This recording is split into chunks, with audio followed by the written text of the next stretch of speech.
मैं सिस्टर कामरान इजाज। अगर तुहाडा कोई भी इमिग्रेशन मसला है, human rights applications, 7 year child applications, stateless applications या ईए एप्लीकेशंस, तुसी हुण ही मेरे नाल राबता करो 075 01 01 01 01।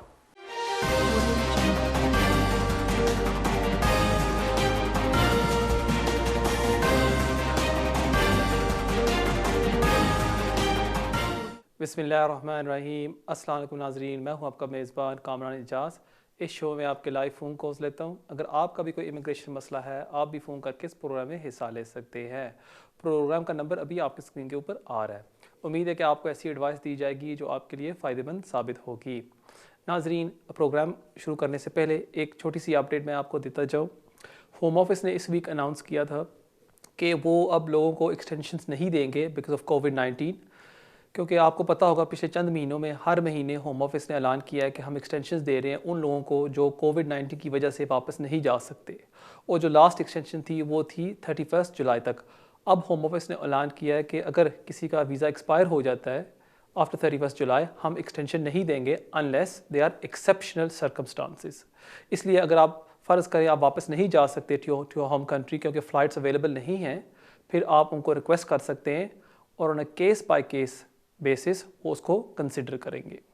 ये थी आज की अपडेट। नाजरीन, बेशुमार कॉलर्स वेट कर रहे हैं। बढ़ते हैं हमारे पहले कॉल की तरफ। हेलो हेलो, यू लाइव होने।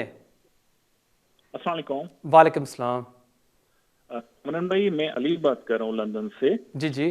कमरन भाई, मैंने 2 वीक्स पहले ऑनलाइन, मैं टीयर 2 पे हूँ, ऑनलाइन मैंने ILR के लिए मैंने एप्लीकेशन सबमिट की थी। जी जी। और लास्ट वीक कमरन भाई मैं फिर उसका वेट कर रहा था क्योंकि कोई अपॉइंटमेंट मिल नहीं रहा कोरोना की वजह से। तो लेकिन लास्ट वीक मुझे ईमेल आई होम ऑफिस की तरफ से। जी जी। उसमें लिखा हुआ था कि आप जो कुछ उन्होंने डॉक्यूमेंट मुझसे मांगे थे जी। वो मैंने उनको सबमिट कर दिया। और उसमें लिखा हुआ था कि आपको हम आपका जो पहले का बायोमेट्रिक्स है वही यूज कर लेंगे, पर ठीक आप है। हमें ये डॉक्यूमेंट हमें अपलोड कर दें, हमें ठीक है। भेज दें आप। तो वो मैंने लास्ट वीक सेंड कर दिए। मेरा सवाल ये था कि क्या मुझे अब ऑनलाइन जो मैं जैसे मैं पहले बायोमेट्रिक्स के लिए जाना था, क्या मुझे दोबारा जाना पड़ेगा वहाँ पर, या मुझे अब बायोमेट्रिक देने की जरूरत नहीं है? और दूसरा, मेरा कब तक मेरा केस का डिसीजन आ जाएगा LR के लिए? ठीक है, मैं थैंक यू समझ। Very much. बहुत शुक्रिया आपके कॉल का। देखिए, ये बहुत अच्छा सवाल आपने मुझे पूछा है। होम ऑफिस ने कोविड-19 की वजह से एक नया प्रोग्राम शुरू किया है जिसमें जिन लोगों के बायोमेट्रिक्स हैं उनके पास सिस्टम के ऊपर, उन लोगों को वो एग्जेम्प्ट कर रहे हैं और वो कह रहे हैं कि आप हमें अपने एक पासपोर्ट साइज़ फ़ोटोग्राफ भेजें और जो डॉक्यूमेंट्स हैं आप ऑनलाइन सबमिट कर दें। और आपको उन्होंने कहा है कि आपके जो बायोमेट्रिक्स हैं वो पिछले पुराने वो इस्तेमाल करेंगे और आपने डॉक्यूमेंट्स अब सबमिट कर दिए, इसलिए आपने अपनी तरफ से सब कुछ कर दिया है और आपके लिए कोई परेशानी की बात नहीं है। जो दूसरा सवाल आपने मुझसे पूछा है कि कितना टाइम लगेगा, होम ऑफिस की यही पॉलिसी होती है कि विद इन 6 मंथ्स। लेकिन सब व्यूअर्स को मैं ये कहूँगा क्योंकि कोरोना वायरस की वजह से आप 1-2 माह एक्स्ट्रा अपने जहन में रख लें कि हो सकता है कि आपके एप्लीकेशन को डिसाइड होने में 6 से लेके 9 महीने भी लग सकते हैं। इसलिए आप परेशान ना हो और वेट करें और मुझे पूरी उम्मीद है कि आपको वो वीज़ा ग्रांट कर देंगे। बहुत शुक्रिया आपके कॉल का। और बढ़ते हैं हमारे नेक्स्ट कॉल की तरफ। हेलो कामरान साहब। जी सर। कामरान भाई, मेरा एक सवाल था, जरा आप गौर से सुनिएगा। मैंने ये 2-3 दफा दूसरों पे भी किया है, लेकिन वो पता नहीं समझ नहीं पा रहे या मैं नहीं समझा पा रहा उनको। ये 10 साल का जो है गुड करेक्टर का, इसके मतलब है। जी जी। मैं आपको डेट्स दे देता हूँ तो आपके लिए भी इजी हो जाए समझने में। जी जी। मैं दिसंबर 2013 में यहाँ पे विजिट वीजे पे आया था। ठीक है। और 17 फरवरी 2014 को, यानी 2 महीने बाद, मैंने हेलो, सॉरी, लगता है आपकी लाइन ड्रॉप हो गई है। माज़रत चाहता हूँ, अगर आप दोबारा कॉल कर लें इंशाल्लाह उम्मीद करेंगे कि आपके सवाल का जवाब ज़रूर दें। नाज़रीन, बढ़ते हैं हमारे अगले कॉल की तरफ। हेलो हेलो, यू लाइव होने। लगता है वो भी ड्रॉप हो गई है। हेलो, यू लाइव होने। ओके। Hello hello. जी, अस्सलाम वालेकुम। अब जी फरमाइए आपका सवाल। जी, मेरे 3 सवाल हैं। जी जी। मेरा पहला सवाल तो ये है कि जो UK पॉइंट पे सिस्टम के बारे में आ रही हैं बातें, वो क्या उसके ऊपर आप कोई थोड़ी सारी रोशनी डाल सकते हैं कि कब से इम्प्लीमेंट हो सब कुछ? ठीक है। तो मेरा दूसरा सवाल ये है कि यूके वर्क वीज़ाज़ के बारे में।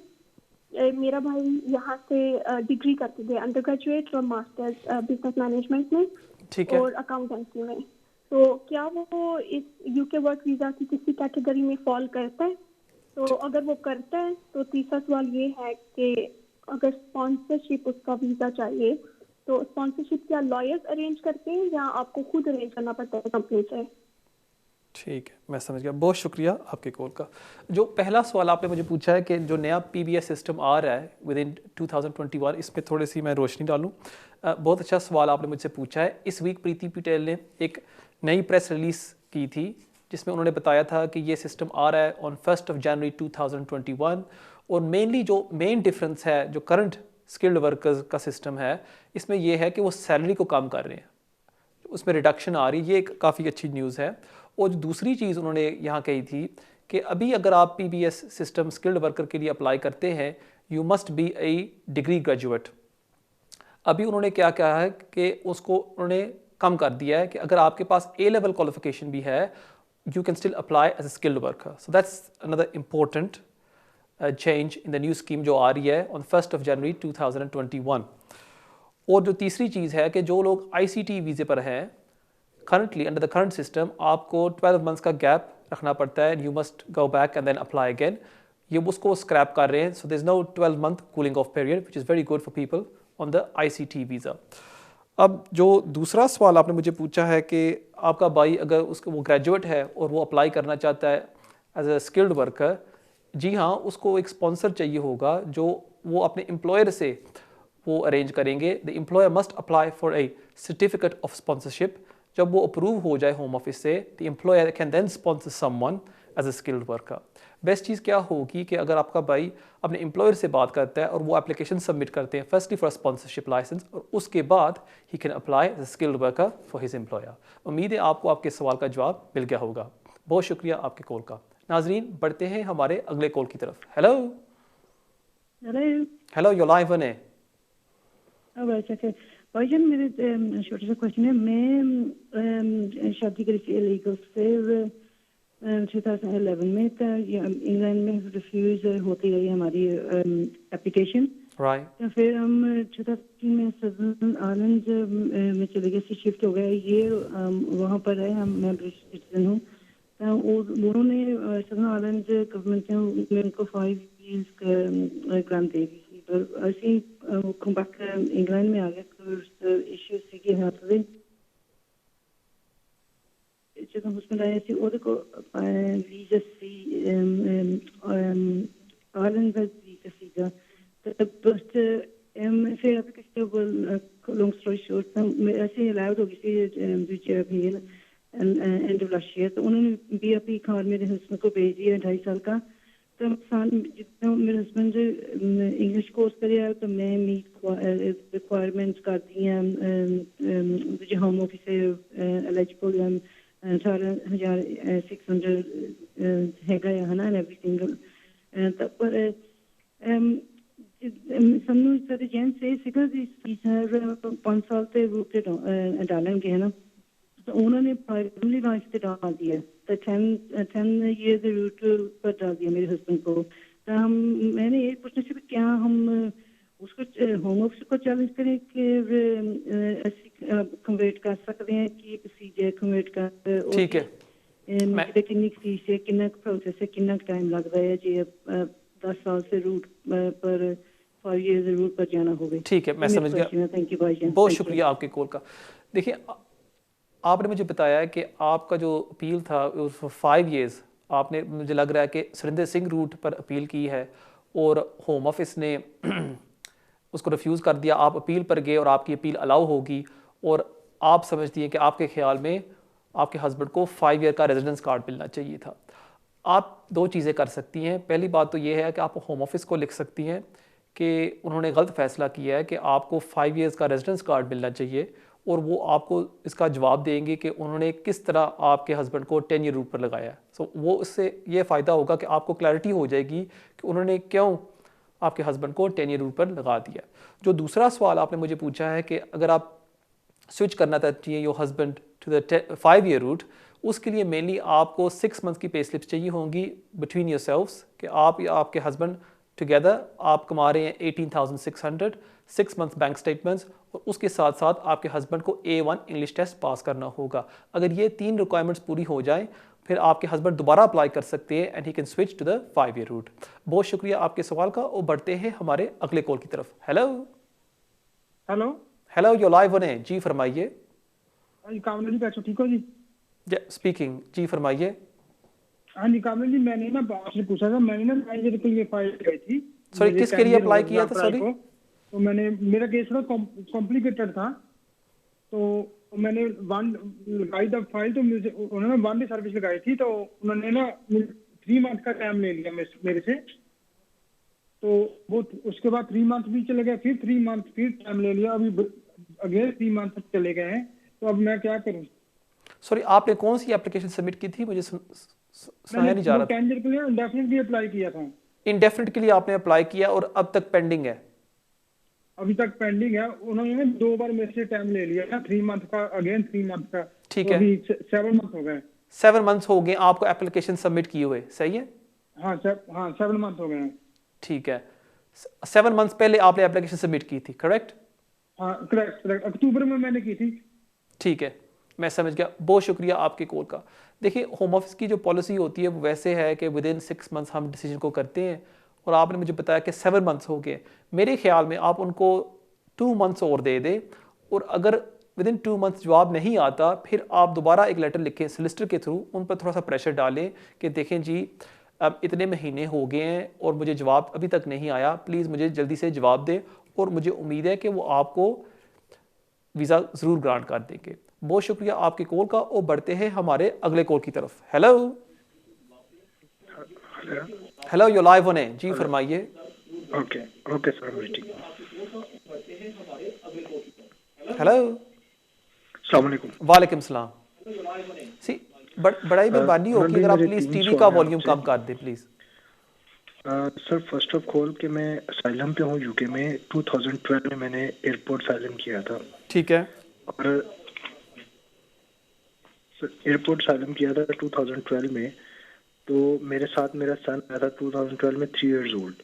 ठीक है, तो उसके बाद नवंबर 2019 में, क्योंकि नवंबर में मैं आया था 2012 में, उसके 7 साल पूरे हो गए थे। ठीक है, और नवंबर से पहले ही मुझे जो है अभी तक साइलम प्रूव नहीं हुआ था, तो मुझे होम ऑफिस से एक लेटर आता है सितंबर में जी जी, कि आप प्राइवेट फैमिली लाइफ के लिए अप्लाई करें ह्यूमन राइट्स के लिए, तो 10 दिन के अंदर अंदर हमें अपने सर्कमस्टेंस चेंज करके आप अप्लाई करो। तो मैंने उनको 10 दिन में अप्लाई किया। उन्होंने मुझे बायोमेट्रिक्स का लेटर भेजा विद फैमिली, तो मैंने बायोमेट्रिक्स के लिए गया, बायोमेट्रिक्स विद फैमिली करवा के अक्टूबर की 20 को 2019 में। और उसके बाद अभी तक मुझे कोई रिप्लाई नहीं आया होम ऑफिस से बायोमेट्रिक होने के बाद। क्या मुझे उनसे रब्ता करना चाहिए और नहीं? और जब मैंने रिप्लाई उनको किया था रिटर्न में बायोमेट्रिक से पहले, मैंने अपने ओरिजिनल बच्चों के डॉक्यूमेंट्स भी उनको पोस्ट कर दिए थे विद रेड बुक्स, और जितनी उन्होंने इधर स्टडी की हुई थी, क्योंकि मुझे मेरे सोलिसिटर ने कहा था कि आप सारा प्रूफ दे दो उनको साथ ही, क्योंकि आपको 7 साल भी इधर हो गया, उन्होंने जो भी ग्रांट करना होगा वो कर लेंगे। तो मैंने रेड बुक्स भी दे दी। अब क्या हुआ है कि जो छोटा वाला बेटा यहाँ बोर्न हुआ है, वो 3.5 साल का है, उसका अब हो गया स्कूल का टाइम। अब स्कूल से उसके लेटर आ गए हैं कि आप जब सितंबर में हमारे पास मीटिंग के लिए आओगे, रेड बुक साथ लेके आना, और प्लस उसकी 3.5 साल की वैक्सीनेशन है, ठीक वो है, भी टीपी ने भेज दिया है कि आप रेड बुक साथ लेके आना। अब मेरे पास कोई ऐसी चीज नहीं है, और मैं होम ऑफिस से वो डॉक्यूमेंट्स वापस मंगवाऊं कि नहीं मंगवाऊं, किस तरह मंगवाऊं? कल ठीक है। मैंने होम ऑफिस के काफी नंबर्स पे कॉल करने की कोशिश की है, मुझे इतना पता नहीं है। तो प्लीज मुझे एक तो ये बता दें, और मुझे उनसे किस तरह रब्ता, जो मैंने बायोमेट्रिक्स दी है उसके लिए मुझे कैसे ठीक है। रब्ता Sorry, करना चाहिए या नहीं करना चाहिए, वेट करना चाहिए? और Sorry. प्लीज मुझे कुछ समझ नहीं आ रहा, मैं काफी डिस्टर्ब हूँ इस वजह से, प्लीज जरा ठीक है। बताइएगा। Thank you. जब आपने वो बायोमेट्रिक्स दिए थे, आपने फ्रेश फी पेड एप्लीकेशन किया था या उन्होंने वैसे आपको बायोमेट्रिक लेटर्स भेज दिया था? एक सर उन्होंने वो मैंने सेक्शन भेजा था 120 उनको। स्टेटमेंट कंप्लीट की थी आपने? लगता है लाइन सॉरी कामरान भाई कटी नहीं है, दोबारा प्लीज बोलिएगा। आपने सेक्शन 120 स्टेटमेंट कंप्लीट की थी या आपने fresh fee paid application submit किया था? नहीं सर मैंने असल में उन्होंने 120 के तहत मुझसे जवाब मांगा था। ठीक है, मैं समझ गया, बहुत शुक्रिया आपके कॉल का। देखिए, जो पहला सवाल आपने मुझसे पूछा है कि उन्होंने आपको सेक्शन 120 स्टेटमेंट भेजी और आपने उसको कंप्लीट करके उनको इन्फॉर्म किया कि आपका जो बेटा है वो अब 7 साल का हो गया और उन्होंने फिर आपके बायोमेट्रिक्स भी ले लिए।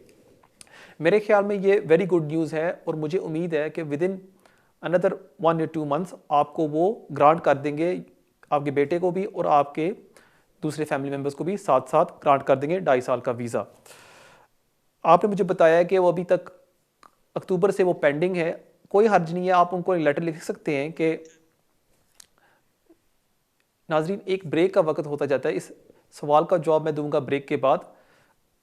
जाने से पहले मेरा ईमेल एड्रेस भी आ रहा है जो आप अभी लिख सकते हैं। अगर आप मुझसे रब्ता करना चाहते हैं आप मुझे ईमेल के थ्रू कॉन्टैक्ट कर सकते हैं keijaz@me.com। नाजरीन मिलते हैं ब्रेक के बाद।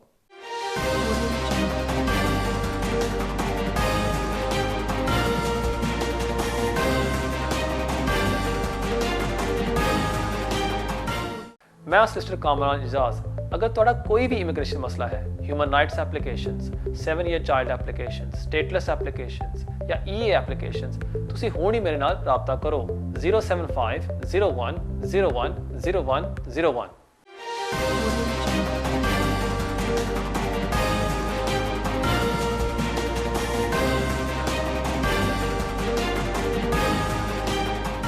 नाजरीन वेलकम बैक।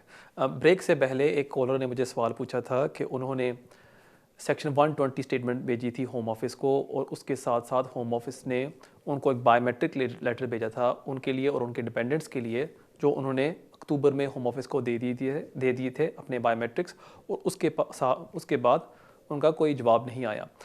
पहली चीज़ तो ये होगी कि अगर आपके अब हो गए हैं तकरीबन 9 मंथ्स और आपको जवाब नहीं आया, कोई हर्ज नहीं है कि आप अपने सॉलिसिटर के थ्रू होम ऑफिस को एक लेटर लिख दें कि इतने महीने हो गए हैं और हमें जवाब नहीं आया, प्लीज़ हमें जल्दी से जवाब दें। दूसरी बात मैं ये अर्ज़ करना चाहूँगा कि इसमें कोई परेशानी की बात नहीं है। It's very good news for you कि आपका बेटा 7 साल का हो गया है। मेरे ख्याल में ये एक फॉर्मेलिटी है कि आपको और आपके डिपेंडेंट्स को होम ऑफिस वीज़ा ग्रांट कर देगी। ये बस वेट की इंतज़ार है, अब वेट करें और इंशाल्लाह वो आपको ग्रांट कर देंगे। जो तीसरा सवाल आपने मुझसे पूछा है कि आपके जो डॉक्यूमेंट्स हैं आपके बेटे के आपको वापस चाहिए क्योंकि स्कूल ने मांगे हैं और आपको क्या करना चाहिए, आप ये कर सकते हैं कि अगर आप ऑनलाइन जाएं और वहाँ गूगल में डालें request documents from home office, वहाँ एक फॉर्म आ जाएगा। अगर आप उसको कंप्लीट कर दें और अपना रेफरेंस नंबर साथ लगा दें और एक्सप्लेन कर दें कि आपको कौन से डॉक्यूमेंट्स वापस चाहिए, usually with in 10 to 14 days home office आपको वो वापस भेज देगी वो डॉक्यूमेंट्स। दूसरी चीज़ आप ये भी कर सकते हैं, अगर आप असाइलम टीम को एक लेटर लिख दें जो है लिवरपूल में और जो है लंदन में, और उनको भी एक्सप्लेन कर दें दोनों चीज़ें कि आपका एप्लीकेशन तकरीबन 9 मंथ से पेंडिंग है और आपको अपने डॉक्यूमेंट्स भी चाहिए, वो आपको ज़रूर जवाब देंगे। बहुत शुक्रिया आपके कॉल का और बढ़ते हैं हमारे अगले कॉल की तरफ। Hello hello hello, your live on air. जी फरमाइए। Hi mister Kamran, good evening. मेरा नाम संदीप है, मैं लंदन से बात कर रहा हूँ। जी जी। मेरे आपसे दो क्वेश्चंस है। फर्स्ट ऑफ ऑल मुझे आपसे ये पूछना है कि मेरी मदर अगर मुझे विजिट करती हैं next year suppose from India, या वो मुझे 3rd टाइम विजिट करेंगी, अगर मैं उनका visa 6 months to up to 5 year और वट एवर ईयर लेता हूँ या 6 महीने मान के चलिए 6 महीने लेता हूँ, तो मुझे ये पूछना है आपसे, क्या वो यहाँ पे मेरे पास आके विद इन 6 months, मानिए 1 month मेरे पास रहने के बाद वो अगर अपनी सिस्टर को US में विजिट करना चाहती हैं तो उन्हें वीज़ा UK से US एम्बेसी लंदन से मिल सकता है अगर वो अप्लाई करें, या उन्हें इंडिया से ही अप्लाई करना पड़ेगा? अगर इंडिया से अप्लाई करना पड़ेगा तो कैसे प्रोसेस होगा, पहले ब्रिटिश वीज़ा या US वीज़ा, तो ये क्या प्रोसीजर है उसका? और दूसरा, और वो टाइम पीरियड के अंदर 2-3 महीने रहने के बाद जब वो वापस यहाँ लंदन आ जाएं US से, देन वो बैक टू इंडिया चली जा सकती हैं, तो ये प्लान है। और दूसरा मुझे पूछना है, अगर मेरा यहाँ पे कोई बिजनेस है और या मैं एक नया सेटअप करना चाहता हूँ बिजनेस पे, और अगर मुझे अपने ब्रदर को इंडिया से यहाँ पे लाकर सेटल करना है उसकी फैमिली को, तो उसके लिए क्या क्राइटेरिया है अकॉर्डिंग टू दैट बिजनेस? ठीक है, मैं ये समझ गया। क्वेश्चन। बहुत शुक्रिया आपके माय कॉल का। Brother is married with 2 kids. ठीक है, मैं समझ गया। बहुत शुक्रिया आपके कॉल का। जो पहला सवाल आपने मुझे पूछा है कि अगर आपकी मदर यहाँ आती हैं आपको विज़िट करने के लिए और उसके बाद वो जाना चाहती हैं टू द यूएस, क्या वो यहाँ से अप्लाई कर सकती हैं या नहीं? Every country has its own rules and procedures. वो आपको क्लैरिफाई करना पड़ेगा यूएस के साथ, यूएस एम्बेसी के साथ, कि अगर वो अप्लाई कर सकती हैं फ्रॉम द यूके और नॉट। यूजुअली मोस्ट कंट्रीज़ वो कहते हैं कि जिस कंट्री में आप डोमिसाइल्ड हैं, जहाँ आप रह रहे हैं, उस कंट्री से आपको अप्लाई करना पड़ता है। So for example if your mother is living in India, she is an Indian national, उसको यूजुअली अप्लाई करना पड़ता है इंडिया से। बट आप कंफर्मेशन ले सकते हैं फ्रॉम द यूएस एम्बेसी और वो आपको बता सकते हैं कि what is the correct procedure. जो दूसरा सवाल आपने मुझसे पूछा है कि अगर आप कोई कंपनी यहाँ सेटअप करते हैं, can you sponsor your brother and his family? अब इतना स्ट्रेट फॉरवर्ड नहीं होता कि आप एक कंपनी यहाँ सेटअप कर लें और अपने भाई को यहाँ बुला लें। इतना आसान होता फिर पूरी दुनिया अपने सारे फैमिली, रिश्तेदार, परिवार को यहाँ बुला लेती। They are various routes for your brother to apply. अगर वो सोच रहा है for example a business visa, for example the startup visa और the innovator visa, but the criteria is very strict and very high. अब मेरे ख्याल में आपने पिछले वीक भी फ़ोन किया था, बेस्ट चीज़ यही होगी अगर आप अपने कोई करीबी सिस्टर के पास जाके डिस्कस कर ले इन डिटेल कि कौन से ऑप्शंस आपके ब्रदर के लिए बेस्ट होंगे, फिर वो आपको बता सकता है। क्योंकि टाइम की कमी की वजह से हम तफसील में बात नहीं कर सकते कि कौन से रूट्स आपके ब्रदर के लिए बेस्ट होंगे। I am very sorry for that. अब बहुत शुक्रिया आपके कॉल का और बढ़ते हैं हमारे अगले कॉल की तरफ। Hello hello, you live on air. हाँ कामरान भाई, मेरी लैंड ड्रॉप हो गई थी यार शुरू में, वो जो मैं 10 साल का रूट पूछ रहा था आपसे जी। अच्छा, मैंने आपको ये बता रहा था कि मैं दिसंबर 2013 में आया था। ठीक है। और 17 फरवरी को मैंने एप्लीकेशन की थी असाइलम के लिए। अभी 2 दिन मेरे विजिट वीजे के बाकी थे, तो मैंने तो क्या कहते हैं कि वो ओवर स्टे होने से पहले एप्लीकेशन कर दी थी। और पूरे 1 साल बाद 17 फरवरी 2015 को ही मुझे असाइलम ग्रांट था और 5 साल बाद मैं भी मुझे अब मिल गया है। तो अब ये टोटल, अब अगर मैं 1 साल बाद नेशनल की एप्लीकेशन करता हूँ तो मेरे टोटल होते हैं 7.5 साल। लेकिन वो सब लोग कहते हैं कि नहीं, जब तक 10 साल पूरे नहीं होंगे तो आप एप्लीकेशन कर नहीं सकते। तो उसके लिए अब क्या मुझे 10 साल तक वेट करना होगा, या मेरा जो साल ये कंप्लीट होगा ILR का, उसके बाद मैं अप्लाई कर सकता हूँ 7.5 साल बाद? ठीक है, मैं समझ गया। बहुत और इसमें ओवर स्टे तो नहीं होगा ना, क्योंकि मैंने 2 दिन पहले एप्लीकेशन की थी। ठीक है, मैं समझ गया। बहुत शुक्रिया आपके कॉल का। बहुत अच्छा सवाल आपने मुझसे पूछा है और काफ़ी दफ़ा व्यूज़ ने मुझे ये सवाल पूछा है और आज मैं इसको थोड़ा सा क्लैरिफाई कर दूँ आप सब के लिए।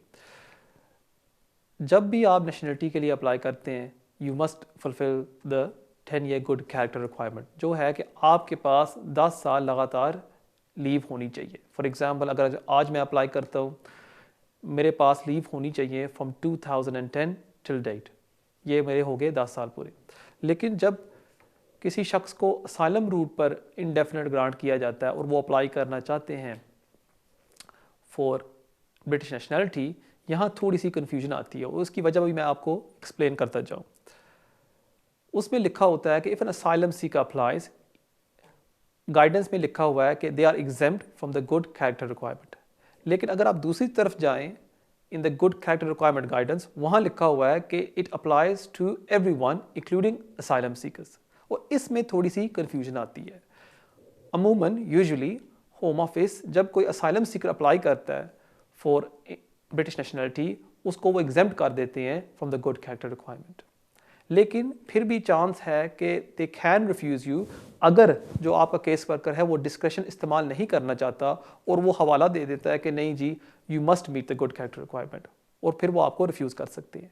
इसलिए अगर आप कोई असाइलम सीकर हैं और आप सोच रहे हैं एप्लीकेशन सबमिट करने के लिए फॉर नेशनलिटी, आपको ये पॉइंट कंसिडर करना चाहिए कि आप ये रिस्क लेना चाहते हैं या नहीं। But usually the home office grants asylum seekers British nationality and waves exempt कर देती है, जो है गुड कैरेक्टर रिक्वायरमेंट।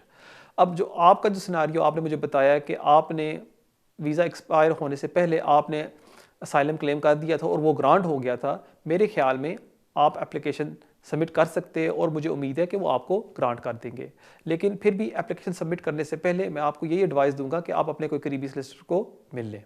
बहुत शुक्रिया आपके कॉल का और बढ़ते हैं हमारे अगले कॉल की तरफ। Hello hello, you live on air. Yes. Hello hello, अस्सलाम वालेकुम। वालेकुम सलाम। कमरान भाई, अस्सलाम वालेकुम। वालेकुम सलाम, जी फरमाइए। जी, मैंने आपसे ये सवाल पूछना था कि मैं 2012 में मैं पाकिस्तान से आई थी और मैंने इधर आके ना 2 बच्चों के साथ असाइलम का केस डाल दिया था। ठीक है। और उसके बाद तकरीबन 5 साल बाद मैंने ना इधर के बंदे से ना शादी कर ली थी। उससे मेरी एक बेटी है और बेटी का जो है वो वीजा लग गया है, उसको नेशनलिटी मिल गई है इधर की। और मेरे 2 बच्चे हैं ना, उनका केस चल रहा है और मेरा भी केस चल रहा है। क्या मैं बच्ची के ब्याह पे अपना वीजा डालूं तो मुझे मिल सकता है? और मैं अपने 2 बच्चे बड़े हैं, वो ओवर 18 हो गए हैं, उनका मैं क्या करूं? कैसे उनको मैं इधर सेटलमेंट अच्छा, करूं? जो आपके जो अभी हस्बैंड है वो ब्रिटिश हो गए हैं? हाँ जी, वो ब्रिटिश हैं। ठीक है, उनके साथ आपका एक बच्चा है या नहीं? हाँ जी, जिधर मैंने शादी की है उधर से मेरी एक बेटी है, उसको ब्रिटिश नेशनलिटी इधर की मिल गई है। ठीक है, मैं समझ गया। बहुत शुक्रिया आपके कॉल का। जी हाँ, क्योंकि आपका एक बच्चा हो गया आपके हस्बैंड के साथ, आप अप्लाई कर सकती हैं on the basis of your child and your relationship with your husband. उस बेस पर आप अप्लाई कर सकती हैं और मुझे उम्मीद है कि वो आपको ग्रांट कर देंगे। जहाँ बात रही आपके जो 2 बड़े बच्चे हैं ओवर 18 जब हो गए हैं अब, उनके लिए आप अप्लाई नहीं कर सकती एज ए डिपेंडेंट क्योंकि वो अब ओवर 18 हो गए। वो अप्लाई कर सकते हैं सेपरेटली और वो एक्सप्लेन कर सकते हैं कि हम अपने मदर के साथ आए थे और हम अपने फादर के साथ रह रहे हैं और अभी भी डिपेंडेंट है ऑन आवर स्टेप फादर, और हम रिक्वेस्ट करते हैं कि हमें भी वीज़ा ग्रांट किया जाए और होम ऑफिस इसको अलहदा कंसिडर करेगी। उम्मीद है आपको आपके सवाल का जवाब मिल गया होगा। नाज़रीन, बढ़ते हैं हमारे अगले कॉल की तरफ। Hello hello, you live on air. Hello hello hello, जी फरमाइए। वालेकुम सलाम। कामरान साहब बोल रहे हैं? जी बोल रहे हैं, जी फरमाइए। जी कामरान साहब, मैंने पूछा कि फरवरी में 20 में उनकी शादी हुई है पाकिस्तान में, तो 5 महीने रह के वो वापस आई है और प्रेग्नेंट भी है। उसका हस्बैंड, अब वो यहाँ पर जॉब, अभी पहले जॉब कर रही थी, अभी जॉब नहीं कर रही, तो उसके हस्बैंड को बुलाना है। अब उसके लिए हमें क्या करना होगा? जिसके लिए या तो विजिट वीजा अप्लाई करें या, और अगर कोई और, इसके लिए आप क्या बताते हैं कि क्या करना चाहिए इसके लिए? ठीक है, मैं समझ गया। बहुत शुक्रिया आपके कॉल का। देखिए, अगर आप अप्लाई करेंगे visit visa for your son in law, वो रिफ्यूज़ कर देंगे क्योंकि वो कहेंगे कि आपका मकसद यहाँ रहने का है और विजिट करने का नहीं, और वो रिफ्यूज़ कर देंगे। उसमें आपका पैसा भी ज़ाया होगा और आपका टाइम। अब बेस्ट चीज़ यही होगी कि आपकी जो डॉटर है वो अपना काम दिखाना शुरू कर दे, और जब उसके 6 मंथ पे स्लिप्स हो जाए और 6 मंथ बैंक स्टेटमेंट हो जाए, फिर आप अपने सन इन लॉ को स्पॉन्सर कर सकते हैं टू लिव है in the UK as a spouse visa. उसके लिए जो मेन रिक्वायरमेंट है कि आपकी जो डॉटर है उसको 18,600 शो करना होगा। If she is earning that much, फिर आपके सन इन लॉ को वो वीज़ा इशू कर देंगे। सो जहाँ बात रही विजिट वीज़े के लिए, that would be a waste of time, और आप जल्दी से कोशिश करें कि आपकी डॉटर की 6 मंथ पे स्लिप्स और बैंक स्टेटमेंट्स हो जाए और फिर आप अपने सन इन लॉ को स्पॉन्सर कर लें।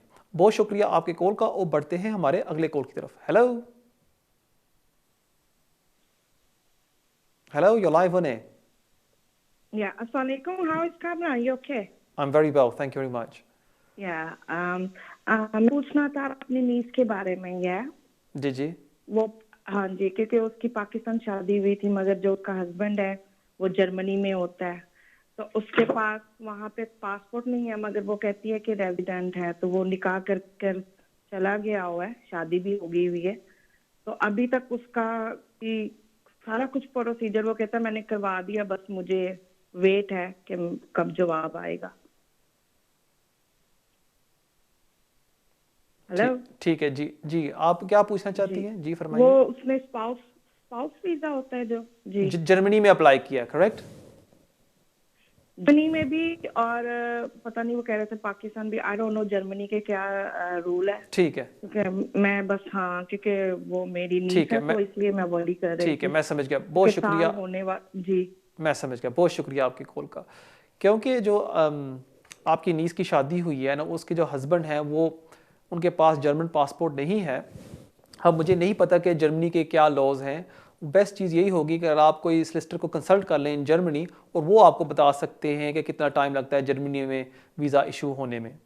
अनफॉर्चुनेटली क्योंकि आपके जो हैं नीस के हस्बैंड, अगर उनके पास जर्मन पासपोर्ट होता फिर वो टीटी राइट्स एक्सरसाइज करके यहाँ यूके में रह सकते थे और यहाँ वो अप्लाई कर सकते थे, लेकिन जब तक उनको पासपोर्ट नहीं इशू होता they must follow German laws.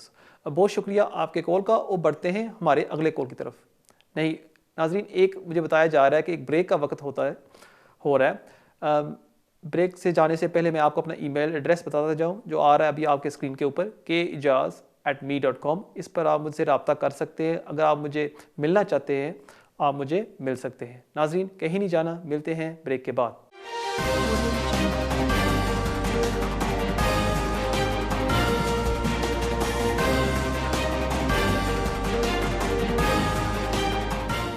मैं सिस्टर कामरान इजाज। अगर तुहाडा कोई भी इमिग्रेशन मसला है, human rights applications, 7 year child applications, stateless applications या EA एप्लीकेशंस, तुसी हुण ही मेरे नाल राब्ता करो 075 01 01 01 01।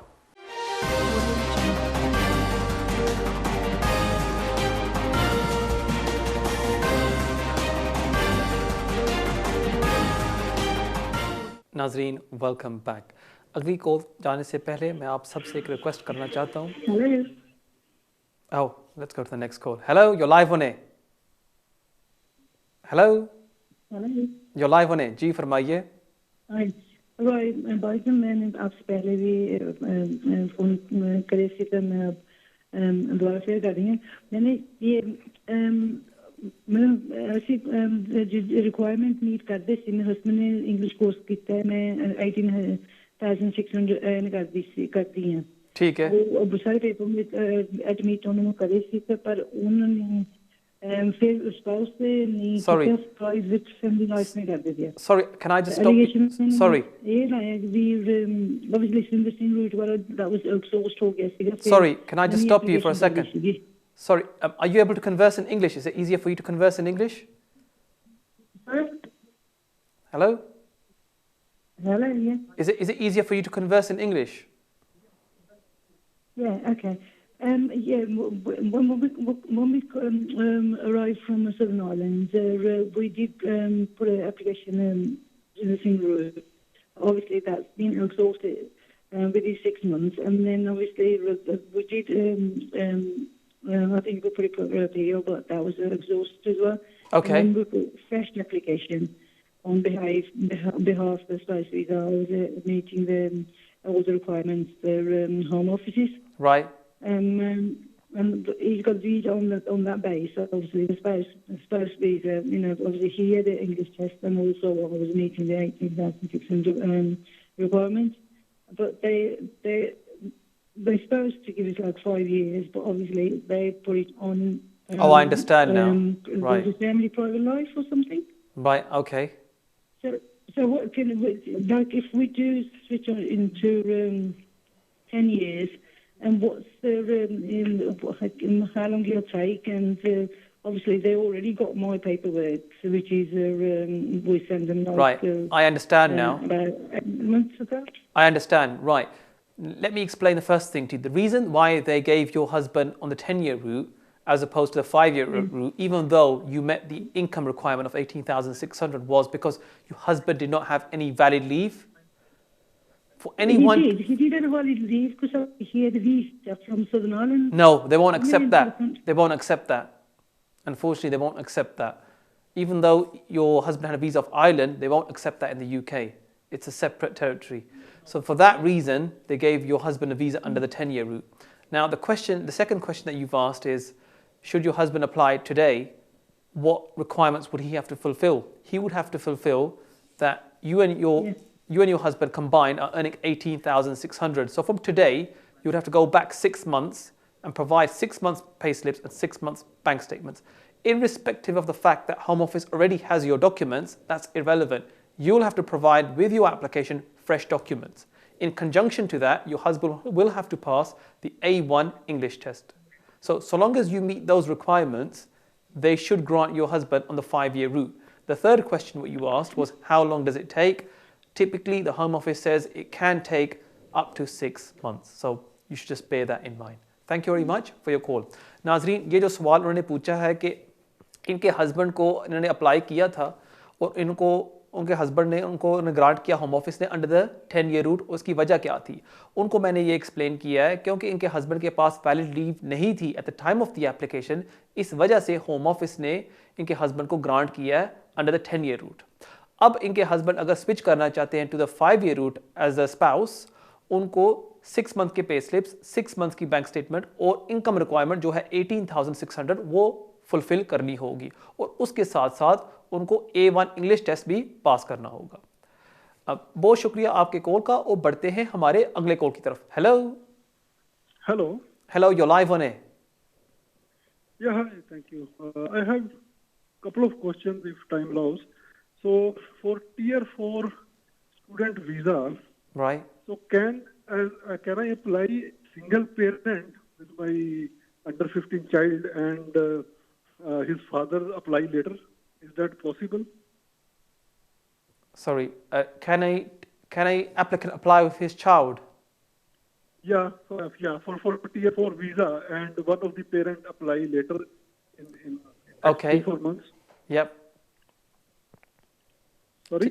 ठीक है, मैं समझ गया। बहुत शुक्रिया आपके कॉल का। जी हाँ, अगर कोई एप्लीकेंट अप्लाई करना चाहता है फॉर टियर 4 स्टूडेंट वीज़ा और वो अपने बच्चे को साथ लेके आना चाहता है साथ, वो अप्लाई कर सकते हैं and the second parent can apply afterwards to join them in the UK as a dependent. इसमें कोई रिक्वायरमेंट ये नहीं है कि दोनों पेरेंट्स को सेम टाइम अप्लाई करना चाहिए। अगर फ़र्ज़ करें आप सोच रहे हैं to apply under student visa और आप चाहते हैं कि आपका जो बेटा है वो साथ आए आपके साथ, जो अंडर 18 है, आप अप्लाई कर सकते हैं टू बी योर डिपेंडेंट। उम्मीद है आपको आपके सवाल का जवाब मिल गया होगा और बढ़ते हैं हमारे अगले कॉल की तरफ। हेलो, अस्सलाम वालेकुम। वालेकुम सलाम जी, मैं अली बोल रहा हूँ। तो मैंने पूछना था, मैं यूरोपियन नेशनल हूँ और मैं 2015 में इधर आया था। ठीक है। और 3-4 महीने मैंने वर्क किया, फिर मैं वापस फैमिली पर्पस के लिए वापस चला गया था। फिर उसके बाद 2016 फैमिली के साथ इधर आकर सेटल हुआ। 2016 में? जनवरी में। ठीक है। दोबारा मैं वापस आ गया था पूरी फैमिली के साथ। ठीक है। तो अभी मैं रेगुलर 2016 से अभी तक मैं रेगुलर जॉब कर। ठीक है। और अभी क्या मैं ये EU सेटलमेंट इंडेफिनेट के अप्लाई कर सकता हूँ? ये 8 मंथ का गैप आ रहा है 2015 और 2016 के बिटवीन। आपने 2016 में कितने महीने रहे थे यहाँ यूके में?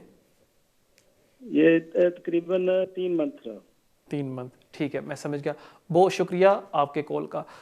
आप ट्राई कर सकते हैं, लेकिन होम ऑफिस की जो पॉलिसी है वो है कि कम से कम आपको 6 मंथ रहने चाहिए इन 1 गिवन ईयर। आपने मुझे बताया कि आपने खाली रहा था 3 मंथ्स इन 2015। हो सकता है कि होम ऑफिस आपकी एप्लीकेशन को रिफ्यूज़ कर दे। और इसके साथ साथ मैं आप सबको ये बताता जाऊँ कि अब काफ़ी ज़्यादा रिफ्यूज़ल्स आ रहे हैं अंडर द सेटलमेंट स्कीम। अब पिछले 2 दिन पहले एक क्लाइंट ने मुझे एक मैसेज भेजा था, उन्होंने अप्लाई किया था through a different solicitor under the settlement scheme और उनकी एप्लीकेशन रिफ्यूज़ हो गई थी। और उसकी वजह ये थी कि उन्होंने पहले अप्लाई किया था अंडर द EA रेगुलेशंस, जो पेपर फॉर्म था, और उसका जो रिकॉर्ड था होम ऑफिस ने मेंशन किया है इस सेटलमेंट स्कीम रिफ्यूज़ल में, और उन्होंने दोबारा उसको रिफ्यूज़ कर दिया। पहले क्लाइंट्स समझते थे कि ये बहुत आसान है, ये एप्लीकेशन हम खुद कंप्लीट करके सबमिट कर देंगे और हमें वीज़ा मिल जाएगा। अब इसमें होम ऑफिस ने काफ़ी ज़्यादा सख्ती कर दी है। जो मुझे इसमें जो आपने बताया कि आप अप्लाई करना चाहते हैं फॉर इंडेफिनिट, लेकिन जो आपके जो हैं डिपेंडेंट्स, वो उनको तो 1 साल वेट करना पड़ेगा जब उनके 5 साल पूरे होंगे इन द UK। लेकिन अगर आप चाहते हैं कि आप ट्राई करना चाहते हैं, आप ट्राई कर सकते हैं, वो देख सकते हैं शायद होम ऑफिस आपके एप्लीकेशन में डिस्कशन इस्तेमाल कर दे। बहुत शुक्रिया आपके कॉल का और बढ़ते हैं हमारे अगले कॉल की तरफ। Hello hello hello, you live on air. Okay, hi. I've got a quick question. Go for I it. applied for my husband's spouse extension visa Right. 2 months ago, so back in May. Okay. I just wanted to know, are they carrying out biometric appointments? Which country is he applying from? No, he's already here, so he's been 2.5 years here, so I'm just doing extension Okay, for his right. visa. So I just wanted to know, are they still carrying out the biometric appointments Right, okay. for the fingerprints and their photos? Okay, let me explain that to you. What the Home Office is doing, they've got 2 schemes in place at the moment. One is the way they email you and ask you for a passport size photograph and ask you to email over the documents to them. Because they've previously got your husband's biometrics on the system, they won't ask for them again. That's the first scheme they've got in place. The second scheme what they've got in place is whereby they email you and ask you to book a slot online to have your biometrics enrolled in one of their service centers. So it's almost it's like the luck of which scheme they'll ask you to enroll on. So potentially they might exempt you, potentially they might ask you to book an appointment and go to one of their service centers. Thank you very much for your call. नाज़रीन बढ़ते हैं हमारे अगले call की तरफ. Hello. Hello, you're live on air. Hello अस्सलाम वालेकुम कामरान भाई मैं अली बात कर रहा हूँ जी मेरा सवाल है कि स्पाउस वीज़ा के मुतालिक है इधर 5 इयर्स स्पाउस वीज़ा रूट पे हूँ और मेरा जो वीज़ा है वो एक्सपायर होगा ILR के लिए ऑन 2022 मई ठीक है जो 5 साल है वो जनवरी 2022 को ख़त्म हो जाते हैं ठीक है तो I just want to check कि अगर ILR के लिए अप्लाई करना है तो मैं 5 साल पूरे होने के बाद करूं कि जो मेरे कार्ड पे वैलिडिटी है उसके 28 डेज बिफोर करूं ठीक है तो मैं समझ गया बहुत शुक्रिया आपके कॉल का थैंक यू अगर आप सोच रहे हैं अप्लाई करने के लिए for ILR on the spouse visa आप अप्लाई करेंगे from the date of your entry to the UK चाहे आपका वीज़ा बाद में एक्सपायर हो रहा है लेकिन अगर आपके 5 साल उससे पहले कंप्लीट हो जाते हैं आप अप्लाई कर सकते हैं for indefinite leave to remain उम्मीद है आपको आपके सवाल का जवाब मिल गया होगा वो बढ़ते हैं हमारे अगले कॉल की तरफ hello hello hello your live on air हाँ जी भाईजान question see as a Pakistan citizen in Holland उतों मैं as a family Tier 4 visa apply कर सकता हूँ I have work permit there in Holland so 3 साल ਦਾ वर्क परमिट है हाँ जी ये उतों अप्लाई कर सकते रादर दैन अपनी होम कंट्री जान और ਤੁਸੀਂ ਅਪਲਾਈ ਕਰਨਾ ਚਾਹੁੰਦੇ ਹੋ ਹਾਂਜੀ ਤੁਸੀਂ ਸਟੂਡੈਂਟ ਵੀਜ਼ੇ ਵਾਸਤੇ ਅਪਲਾਈ ਕਰਨਾ ਚਾਹੁੰਦੇ ਹੋ ਹਾਂਜੀ ਔਰ ਤੁਹਾਡੇ ਕੋਲ ਕਿਹੜਾ ਵੀਜ਼ਾ ਵੇ ਹਾਲੈਂਡ ਵਿੱਚ ਅਨਫੋਰਚੂਨੇਟਲੀ ਅਸੀਂ ਆਪਣੀ ਹੋਮ ਕੰਟਰੀ ਨਹੀਂ ਜਾ ਪਾ ਰਹੇ because of this COVID issue ਹਾਂਜੀ but parallelly we have 3 year work permit for Holland ਹਾਂਜੀ ਅਸੀਂ ਉੱਥੇ ਜਾ ਕੇ ਅਪਲਾਈ ਕਰ ਸਕਦੇ ਹਾਂ ਦੈਨ ਕਮ ਬੈਕ ਠੀਕ ਹੈ ਉਹ ਤੁਹਾਡੇ ਕੋਲ ਹਾਲੈਂਡ ਦਾ work permit visa correct work Holland ਦਾ 3 ਇਅਰਸ ਦਾ ਵਰਕ ਪਰਮਿਟ ਹੈਗਾ ਵੇ ਐਮਪੀਵੀ ਉਹ ਸ਼ਾਇਦ ਕਹਿੰਦੇ ਨੇ ਤੇ ਹਾਂਜੀ ਠੀਕ ਹੈ ਮੈਂ ਸਮਝ ਗਿਆ ਬਹੁਤ ਸ਼ੁਕਰੀਆ ਤੁਹਾਡੇ ਕੋਲ ਦਾ ਹਾਂਜੀ ਕਿਉਂਕਿ ਤੁਹਾਡੇ ਕੋਲ ਹਾਲੈਂਡ ਦਾ ਵੀਜ਼ਾ ਔਰ ਤੁਸੀਂ ਡੋਮਿਸਾਈਲਡ ਹੋ ਉੱਥੇ ਹੁਣ ਹਾਲੈਂਡ ਵਿੱਚ ਕਿਉਂ ਤੁਸੀਂ ਰਹਿ ਰਹੇ ਹੋ ਵਿਦ ਵੀਜ਼ਾ ਤੁਸੀਂ ਅਪਲਾਈ ਕਰ ਸਕਦੇ ਹੋ ਹਾਲੈਂਡ ਤੋਂ ਤੁਹਾਨੂੰ ਵਾਪਸ ਜਾਣ ਦੀ ਜ਼ਰੂਰਤ ਨਹੀਂ ਇੰਡੀਆ ਤੋਂ ਤੁਸੀਂ ਅਪਲਾਈ ਕਰੋ ਤੁਸੀਂ ਹਾਲੈਂਡ ਤੋਂ ਵੀ ਅਪਲਾਈ ਕਰ ਸਕਦੇ ਹੋ ਇਸ ਵਾਸਤੇ ਅਗਰ ਤੁਸੀਂ ਸੋਚ ਰਹੇ ਹੋ ਸਟੂਡੈਂਟ ਵੀਜ਼ੇ ਵਾਸਤੇ ਤੁਸੀਂ ਅਪਲਾਈ ਕਰ ਸਕਦੇ ਹੋ ਬਹੁਤ ਸ਼ੁਕਰੀਆ ਤੁਹਾਡੇ ਕੋਲ ਦਾ ਔਰ ਦੇਖ ਜਾਂਦੇ ਹਾਂ ਸਾਡੇ ਅਗਲੇ ਕੋਲ ਤਰਫ hello hello you live on air hello you're live on air जी फरमाइए Assalamu alaikum. Walaikum assalam. I have one question. My husband is a student here and he completed studies and the visa is ending in this month, like 31st, in this month only. But two time we cancel from like visa is cancelled. 2 times ticket is cancelled and we applied for a new visa to extension because India borders are totally closed right now. So what to do? Can you suggest me? Because after 31st, it's overstay. ठीक है अभी जो border है वो भी बंद है India का हाँ इंडिया के पूरे बंद है ठीक है मैं समझ गया बहुत शुक्रिया हो गया अभी हम लोग कैसा किसको कॉल करें और क्या पूछे आप कुछ मुझे सजेस्ट करेंगे क्योंकि मैं यहाँ पर मेरे हस्बैंड है ठीक है मैं समझ गया बहुत शुक्रिया आपके कॉल का जैसे मैंने स्टार्ट ऑफ शो में भी एक्सप्लेन किया था होम ऑफिस ने अभी ऐलान किया है कि वो अभी 31 जुलाई के बाद एक्सटेंशन नहीं दे रहे unless they are exceptional circumstances. और आपके केस में अभी हैं ये एक्सेप्शनल सर्कमस्टांसेस कि आपने मुझे बताया कि बॉर्डर अभी क्लोज्ड है। इसलिए अगर आप ऑनलाइन फॉर्म कंप्लीट कर दें और वहाँ एक्सप्लेन कर दें कि that we can not go back and apply yet, क्योंकि फ़्लाइट्स हमें नहीं मिल रही और बॉर्डर्स क्लोज्ड हैं, और मुझे उम्मीद है कि वो आपको एक एक्सटेंशन ग्रांट कर देंगे। बहुत शुक्रिया आपके कॉल का, और बढ़ते हैं हमारे अगले कॉल की तरफ। हेलो,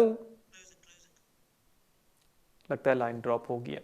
नाजरीन, आज के प्रोग्राम का वक्त पूरा होता जाता है। जाने से पहले मैं आपको अपना ईमेल एड्रेस देता जाऊं जो अभी आपके स्क्रीन के ऊपर आ रहा होगा, keijaz@me.com।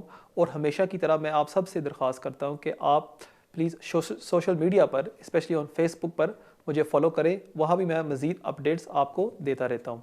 नाज़रीन, मुझे इजाज़त दें। इंशाल्लाह ताला अगले हफ्ते इसी टाइम 6 तो लेकर 7 बजे हमारी मुलाकात होगी, सिर्फ़ और सिर्फ वीनस टीवी पर। अस्सलाम वालेकुम।